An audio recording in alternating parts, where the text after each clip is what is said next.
Every offseason, star players are either on the move via trade or free agency, and some of these moves have us fans dying for the season to start sooner with how some of the rosters look. But not all of these teams turn out to be so good as they look on paper. In this video, I'm going to be going over the 5 most disappointing NBA teams in a season in the 2010s. Cue the intro.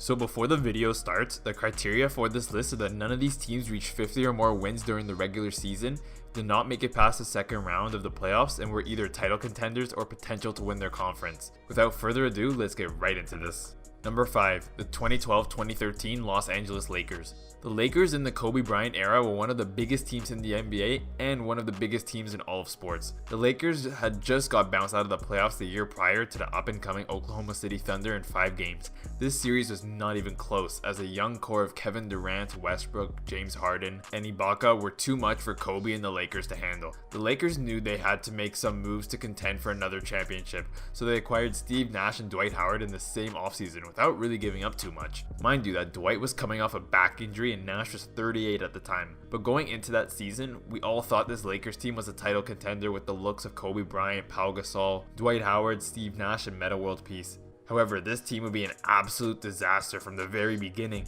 Coming into the season with the best odds to win the title, they finished the season with a record of 45-37, and that's not the only bad thing. You had Steve Nash and Dwight Howard, who were both shells of themselves. Pau Gasol only played 50 games, and the one player who showed up consistently giving it his all every night, Kobe Bryant, tore his Achilles tendon in game 80 of the season, will be ruled out for the remainder of the year. Going into the playoffs, without their best player as a 7th seed against the veteran Spurs, the writing was pretty much on the wall as the Lakers got swept in 4 games. After that, the Lakers were never the same and would practically go through an entire rebuild. Number 4, the 2013-14 Brooklyn Nets. The Nets finished the season prior with 49 wins and a tough Game 7 loss against the Chicago Bulls. This prompted the Nets front office into a win now mode, quite literally, and would trade a whole asset of future draft picks to the Boston Celtics for a past their prime Kevin Garnett, Paul Pierce, and Jason Terry. They would have a roster of Darren Williams, Joe Johnson, Brook Lopez, as well as the players acquired from Boston that I just previously mentioned.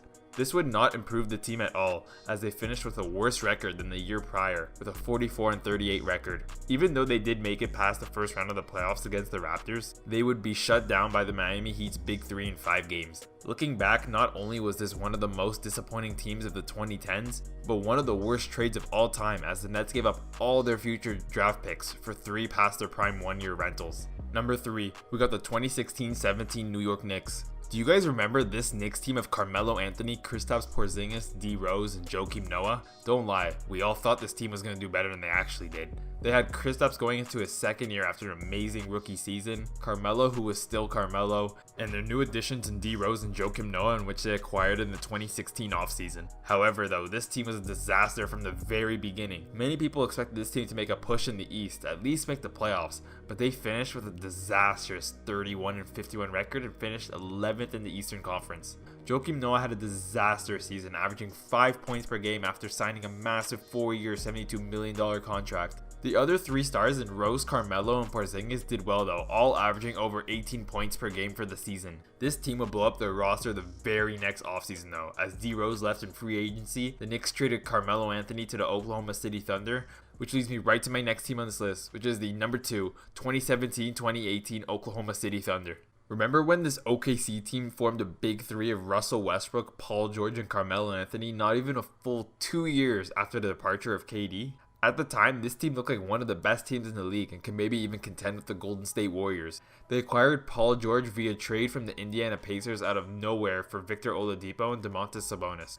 At the time, it looked like OKC absolutely fleeced the Pacers. The Oklahoma City Police Department even tweeted about what a steal it was.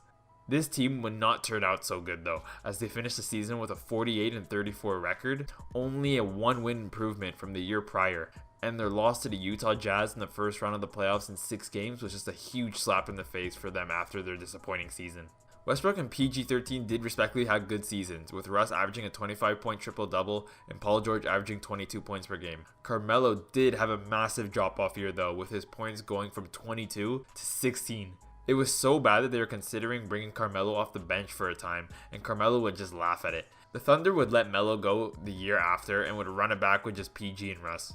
Number 1. The 2018-2019 Boston Celtics. In the 2017 offseason, Kyrie Irving requested a trade from the Cleveland Cavaliers, and the Celtics traded for him, giving up Isaiah Thomas. With a roster of Kyrie, Hayward, Jason Tatum, Jaylen Brown, Terry Rozier, Al Horford, Marcus Smart, and even Marcus Morris, this team had title contenders written all over them. And their first season together wasn't that bad overall, actually, finishing with a 55-27 record and second in the Eastern Conference. However, Gordon Hayward did miss the entire season after breaking his ankle in the first game of the season, and Kyrie Irving missed the playoffs due to injury.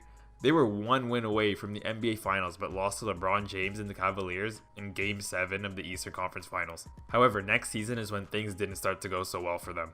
You would think a team one win away from the NBA Finals without their two best players would improve the next season, right? But that was not the case, as the Celtics had a very shaky 2019, finishing the season 49-33. This team had a lot of ups and downs during the season. They would sweep the Indiana Pacers in the first round of the playoffs and then get gentleman swept against the Milwaukee Bucks in the second round. To be fair, the Eastern Conference was a lot more stacked this year, with LeBron James going out west to the Lakers, Kawhi coming to Toronto that one year, and the rise of Giannis and the Bucks. But with how this team looked the year prior and the way they ended the 2019 season, the Celtics had to make this list. Thank you guys so much if you made it to the end of this video. Like and subscribe for more NBA content just like this one, and I'll see you guys on the next video.